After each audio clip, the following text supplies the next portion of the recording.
you have a property that you want to get rid of, you can give us a call. We'll do the same for you. 404-997-3555. Or you can check us out online, ridebuyscash.com.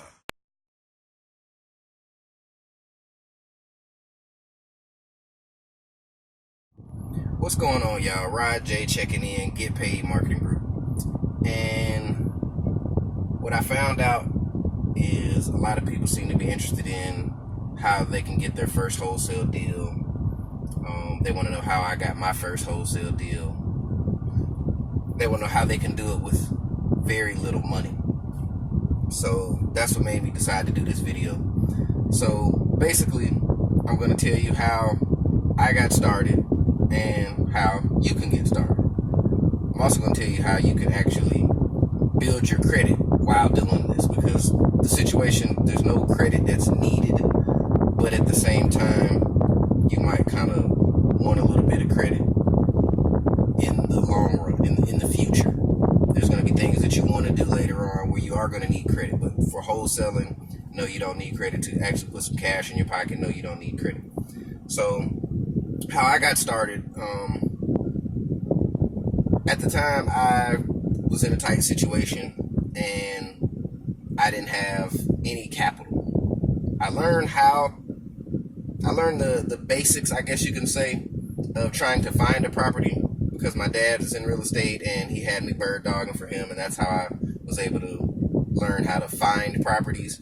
But that's just a piece of the pie. I did that for years for him, and just go find properties, and I didn't know what to do after that. I brought the properties to him and was like, hey, do your thing. I need some money. So anyhow, how I ended up doing it on my own, how I ended up branching out on my own was, like I said, I didn't have much capital at the time. So what I did was I actually Googled credit cards for people with bad credit. Because at the time I had bad credit. I had just left the job. I worked for Bell South for a number of years. And so I Googled credit cards for people with bad credit. And what came up was two companies. First Premier was one of them, and I can't even remember them. It's not even important. The reason why is because I'm going to give you a card that you can use today. I don't even use those cards today, but anyways. So one of the cards, they ended up giving me a $300 credit limit, and the other card, they gave me a $200 credit limit. So I took these cards and I ordered a lead list. I ordered a lead list from a company called ListSource for absentee owners in the Metro Atlanta area. That's where I stay, so that's the reason why I ordered a lead list for Metro Atlanta. And I think the list was like maybe $84. It wasn't even that much money. I think one of my biggest lists maybe 112 or something. So it's not that much money. Once again, I'm putting this on the credit card. So after I put it on the credit card, I start printing up my own flyers, my own postcards on my own printer. I went to Walmart and got some index cards with the lines on them. You can get them with the lines, without the lines. I started with the lines. Then I graduated to without the lines. I just tried different stuff. But anyhow, index cards will run you $1. That's for 100 of them. So what I turned around and did is I printed up Rod Buys Cash on every postcard. Now granted, it's a little bit more on it than that, but that's the gist of it. We can break that down a little later if you need to. But anyhow, so every week I mail out 100 postcards.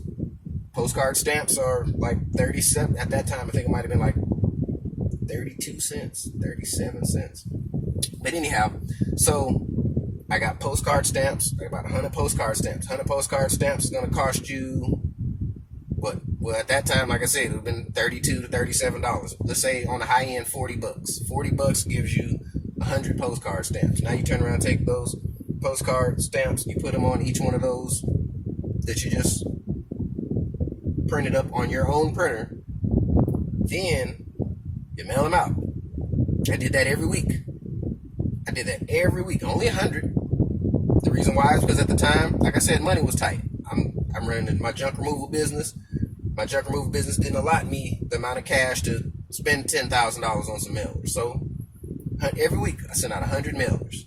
But the thing is, every week I get 5 or 6 people to call me, say, yeah, I want to sell my house. Now, every time it wasn't a good deal, but matter of fact, I'm not even going to put it that way. Majority of the calls I got were trash. Trash.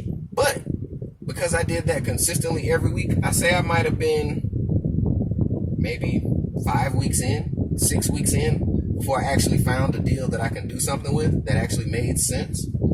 So now I'm going to break down that deal. So that deal happened to be a property that was in Dallas, Georgia. And how it happened was, a lady called me and she was like, yeah, I have a property that I want to get rid of. Me and my husband were up in age and we're renting it out. It's in Dallas, Georgia. We want to get rid of it. Okay, sounds great. Let's see what kind of numbers you want for the property. Let's see what the property's worth. We'll go from there. So the lady told me she wanted, I want to say she said, well, I take that back. She started off for around 100,000. Now I already knew that property would be worth roughly 150. The property didn't need much work. Like I said, someone was renting the property. They're in the property. This lady's taking good care of the property who's renting the property. Now the thing is, she's paying extremely low rent. That property, she could have been paying $1,000. She should have been paying $1,000 a month for rent. She was in this property at $600-700, like something extremely low.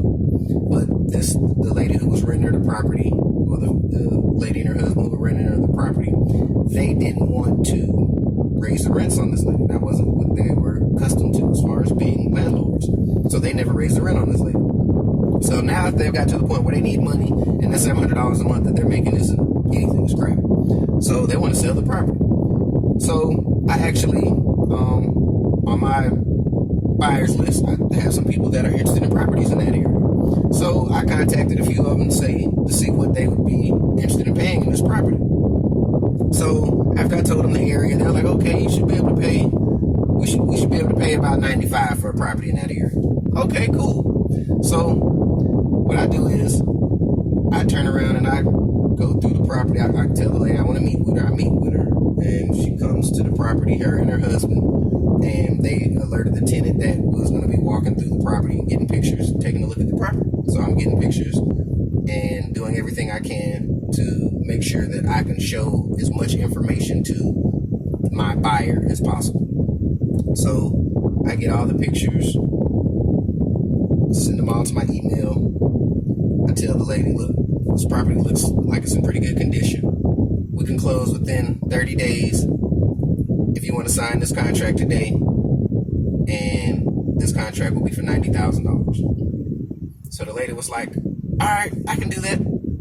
She signs the contract right then for $90,000. So now I have this property under contract for $90,000 that's worth about $150,000 that probably needs maybe $10,000 in work at the most.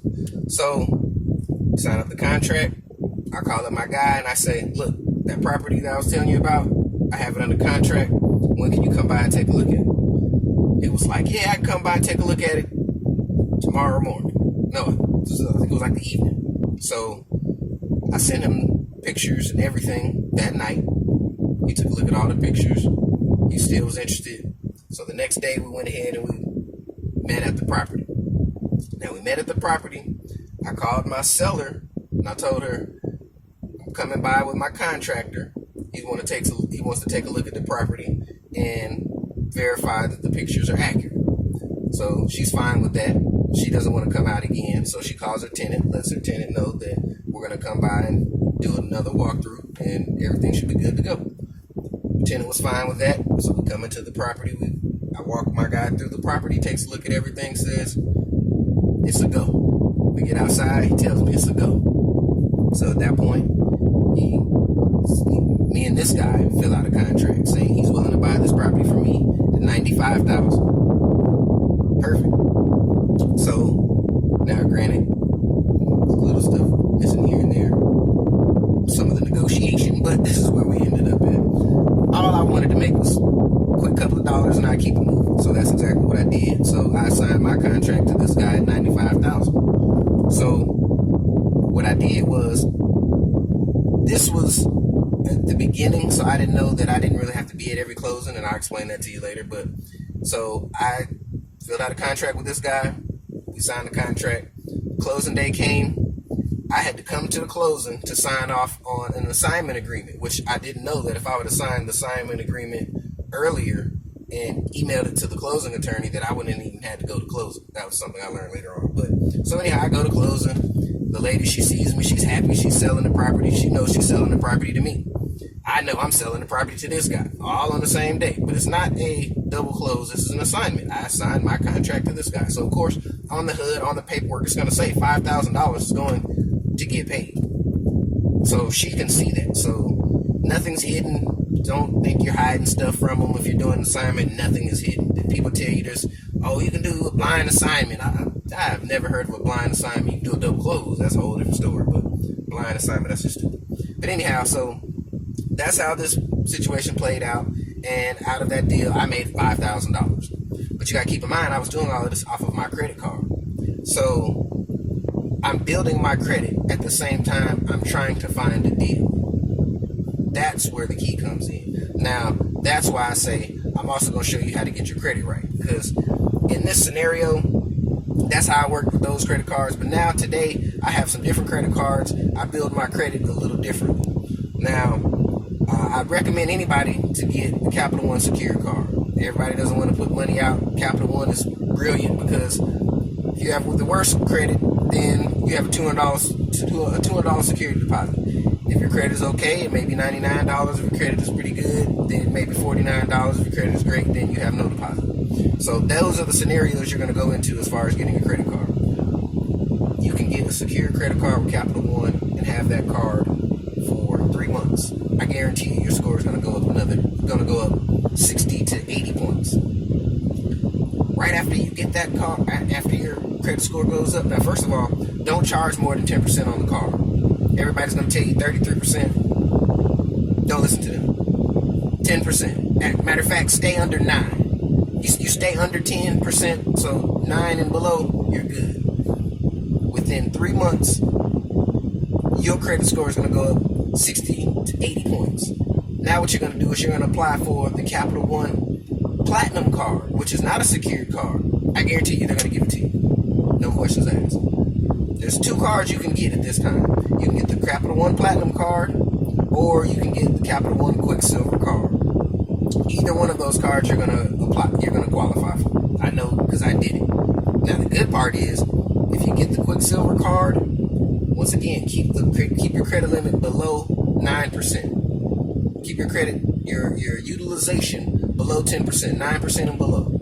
Within 3 months of having that card, you're going to go up another 75 points.